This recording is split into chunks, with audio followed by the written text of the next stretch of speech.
ನಮಸ್ಕಾರ ವೀಕ್ಷಕರೇ, welcome to ನಮಸ್ತೆ ಇಂಡಿಯಾ ಕುಕಿಂಗ್ ಚಾನಲ್. ಇವತ್ತು ನಮ್ಮ ಚಾನಲ್ನಲ್ಲಿ ಬಾದಾಮಿ ಪುಡಿ ಮತ್ತು ಅದನ್ನು ಉಪಯೋಗಿಸಿ ಬಾದಾಮಿ ಹಾಲು ಮಾಡೋದು ಹೇಗೆ ಅನ್ನೋದನ್ನು ನೋಡೋಣ. 1 ಕಪ್ನಲ್ಲಿ ಬಾದಾಮಿಯನ್ನು ತಗೊಂಡಿದ್ದೀನಿ, ಅಂದರೆ 100 ಗ್ರಾಮ್ ಅಷ್ಟು. ಅದೇ ಕಪ್ನಲ್ಲಿ ಅರ್ಧ ಕಪ್ ಅಷ್ಟು ಗೋಡಂಬಿ ತಗೊಂಡಿದ್ದೀನಿ, 50 ಗ್ರಾಮ್ ಅಷ್ಟು. 30 ಏಲಕ್ಕಿಯನ್ನು ತಗೊಂಡಿದ್ದೀನಿ, ಅದರ ಸಿಪ್ಪೆಯನ್ನು ತೆಗೆದು ಬಿಡಬೇಕು. 1 ಗ್ರಾಮ್ ಅಷ್ಟು ಕುಂಕುಮ ಕೇಸರಿಯನ್ನು ತಗೊಂಡಿದ್ದೀನಿ, ಅಂದರೆ ಸಾಫ್ರಾನ್. ಇದನ್ನೆಲ್ಲ ಒಂದು ಮಿಕ್ಸಿ ಜಾರ್ನಲ್ಲಿ ಹಾಕ್ತಾ ಇದ್ದೀನಿ. ಕುಂಕುಮ ಕೇಸರಿ ಕಾಸ್ಟ್ಲಿ ಅನ್ಸಿದ್ರೆ 1/4 ಸ್ಪೂನ್ ಅಷ್ಟು ಲೆಮನ್ ಎಲ್ಲೋ ಫುಡ್ ಕಲರ್ ಅನ್ನ ಬಳಸಬಹುದು. ಬಾದಾಮಿಯಿಂದ ಬಣ್ಣ ಬರೋದಿಲ್ಲ. ಫುಡ್ ಕಲರ್ ಸಹ ಬೇಡ ಅಂದ್ರೆ ಹಾಲನ್ನ ಹಾಗೆ ಬಿಳಿಯಾಗಿ ಕುಡಿಬಹುದು.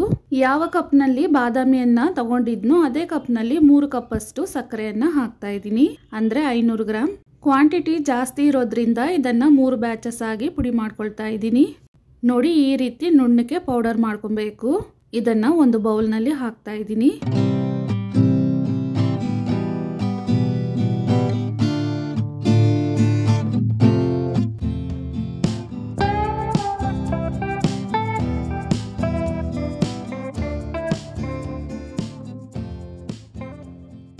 ಪೂರ್ತಿ ಬಾದಾಮಿಯನ್ನ ಪುಡಿ ಮಾಡಾಗಿದೆ. ಇದನ್ನ ಬೌಲ್ನಲ್ಲಿ ಹಾಕ್ತಾ ಇದ್ದೀನಿ. ಒಂದ್ಸಲ ಚೆನ್ನಾಗಿ ಇದನ್ನ ಮಿಕ್ಸ್ ಮಾಡ್ಕೊಬೇಕು. ಬಾದಾಮಿ ಪೌಡರ್ ಇವಾಗ ರೆಡಿ ಆಗಿದೆ. ಇವಾಗ ಬಾದಾಮಿ ಹಾಲನ್ನ ಮಾಡ್ಕೊಳ್ಳೋಣ.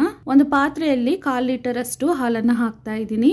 ಇದರಲ್ಲೇ ಸ್ವಲ್ಪ ನೀರು, 2 ಸ್ಪೂನ್ ಅಷ್ಟು ಸಕ್ಕರೆಯನ್ನ ಹಾಕ್ತಾ ಇದ್ದೀನಿ. ಹಾಲನ್ನ ಚೆನ್ನಾಗಿ ಕುದಿಸ್ಕೊಬೇಕು.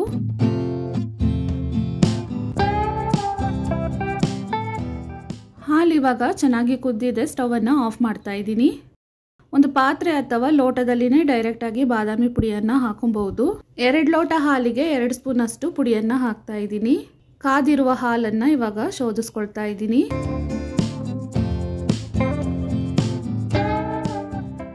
ಚೆನ್ನಾಗಿ ಒಂದ್ಸಲ ಮಿಕ್ಸ್ ಮಾಡ್ಕೊಬೇಕು.